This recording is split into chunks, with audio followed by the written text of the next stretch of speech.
El fenómeno del transporte marítimo global es una de las arterias más vitales de la economía moderna. Y durante décadas, la narrativa común ha sugerido que la razón principal por la que los buques evitan circunnavegar el continente africano es una simple cuestión de distancia y ahorro de combustible. Sin embargo, al profundizar en la logística internacional, la geopolítica y la ingeniería naval, descubrimos que la realidad es infinitamente más compleja.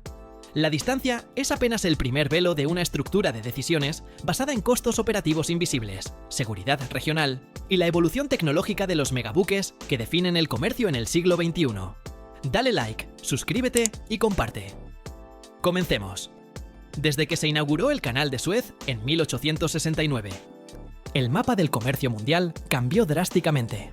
Antes de este hito de la ingeniería, los barcos no tenían más remedio que rodear el Cabo de Buena Esperanza para conectar Europa con Asia. Al abrirse la ruta egipcia, el trayecto se redujo en aproximadamente 7.000 kilómetros. En un análisis superficial, esto parece explicarlo todo. Pero si examinamos la situación actual, vemos que incluso cuando el combustible es barato y los tiempos de entrega no son críticos, las navieras siguen mostrando una resistencia casi absoluta a la ruta africana. La verdadera razón no radica en cuántas millas náuticas separan a Londres de Singapur, sino en la infraestructura de apoyo y la estabilidad del entorno. Uno de los pilares fundamentales que sostiene la preferencia por las rutas tradicionales es la densidad de los puertos de escala. Un barco de contenedores moderno no es simplemente un transporte que va de un punto inicial a un punto final sin detenerse. Funciona más bien como un autobús de larga distancia que necesita recoger y dejar carga en puntos intermedios para maximizar la rentabilidad de cada metro cúbico de espacio. El mar Mediterráneo y el mar Rojo ofrecen una cadena ininterrumpida de puertos altamente desarrollados, centros logísticos y servicios de mantenimiento. Por el contrario, la costa occidental de África, a pesar de sus inmensos recursos, carece de la infraestructura portuaria de calado profundo necesaria para recibir a los buques de la clase Triple E, que transportan más de 18.000 contenedores simultáneamente. Detenerse en un puerto que no está preparado para procesar tal volumen de carga representa una pérdida económica masiva en tiempo de inactividad. Además de la logística portuaria, el factor de la seguridad juega un papel determinante que rara vez se discute fuera de los círculos especializados. Mientras que el Golfo de Adén y el Cuerno de África han tenido problemas históricos de piratería, estos han sido gestionados mediante coaliciones internacionales y guardias armados a bordo. Sin embargo, la costa occidental africana, específicamente el Golfo de Guinea, se ha convertido en una de las zonas más peligrosas del mundo para la navegación comercial. La piratería en esta región es mucho más violenta y está orientada al secuestro por rescate o al robo de cargamento refinado. Para una empresa naviera, el costo de las primas de seguro para transitar por estas aguas es prohibitivo. Un solo incidente puede arruinar el margen de beneficio de toda una flota durante un año fiscal. Por lo tanto, el riesgo humano y financiero de bordear el continente africano supera con creces el costo del peaje del Canal de Suez, que puede ascender a varios cientos de miles de dólares por cada tránsito. Otro aspecto técnico que a menudo se pasa por alto es la meteorología y las condiciones del mar. El Cabo de Buena Esperanza no recibió ese nombre por casualidad, pues originalmente era conocido como el Cabo de las Tormentas. Las corrientes marinas en el sur de África son algunas de las más poderosas y erráticas del planeta. El encuentro de las aguas cálidas del Océano Índico con las frías del Atlántico genera olas gigantescas y sistemas de baja presión que pueden poner en peligro la integridad estructural de los barcos más grandes. Navegar por el Canal de Suez y el Mediterráneo ofrece un entorno mucho más controlado y predecible. En la industria del transporte marítimo, donde los horarios se calculan con una precisión de minutos, la incertidumbre climática de la Ruta del Sur es un riesgo que pocos capitanes están dispuestos a asumir voluntariamente si existe una alternativa más tranquila. La economía de escala también dicta esta preferencia. Los barcos actuales están diseñados específicamente para las dimensiones de los canales internacionales. Si una naviera decidiera usar la Ruta de África de forma permanente, tendría que rediseñar sus naves para soportar el desgaste de mares más agitados y la falta de soporte técnico rápido en caso de avería. En el corredor que atraviesa el Canal de Suez, existe una red de remolcadores, astilleros y proveedores de suministros que pueden asistir a un buque en cuestión de horas. En las vastas extensiones del Atlántico Sur, un barco que sufra un fallo mecánico mayor podría quedar a la deriva durante días antes de recibir ayuda adecuada, lo que pondría en riesgo una carga valorada en cientos de millones de dólares. Es importante mencionar también el factor del abastecimiento de combustible, conocido en la industria como bunkering. Los centros de reabastecimiento más eficientes y económicos del mundo se encuentran estratégicamente ubicados en las rutas que pasan por el Canal de Suez, como Algeciras, Malta o los puertos de los Emiratos Árabes Unidos. África no posee actualmente centros de búnkering que puedan competir en precio y velocidad de servicio con estos gigantes globales. La falta de refinerías locales, capaces de producir el combustible de bajo azufre requerido por las normativas ambientales internacionales de la Organización Marítima Internacional, obliga a los barcos a cargar más combustible desde el inicio, lo que reduce el espacio disponible para la carga comercial y por ende disminuye los ingresos por viaje. Incluso la política internacional interviene en esta ecuación. El Canal de Suez es una fuente de ingresos crítica para Egipto, y el gobierno egipcio ajusta constantemente sus tarifas de peaje para asegurarse de que pasar por el canal sea siempre ligeramente más atractivo que tomar la ruta larga. Es un equilibrio delicado de mercado donde el precio del petróleo juega un papel protagonista. Si el precio del barril de crudo sube, el ahorro de combustible al pasar por el canal se vuelve más valioso, permitiendo a las autoridades del canal subir sus precios. Si el petróleo baja, el canal debe reducir sus tarifas para evitar que las empresas consideren seriamente rodear África. Esta manipulación económica estratégica mantiene a África fuera del juego logístico principal. En conclusión, la razón por la que los barcos evitan África no es la distancia física, sino la ausencia de una infraestructura integrada que pueda competir con el ecosistema del hemisferio norte. Se trata de un complejo entramado donde la seguridad personal de la tripulación, la estabilidad de las corrientes oceánicas, la disponibilidad de servicios de emergencia y la arquitectura financiera de los seguros convergen para hacer que la Ruta del Sur sea, en la práctica, un camino inviable para el volumen masivo del comercio moderno.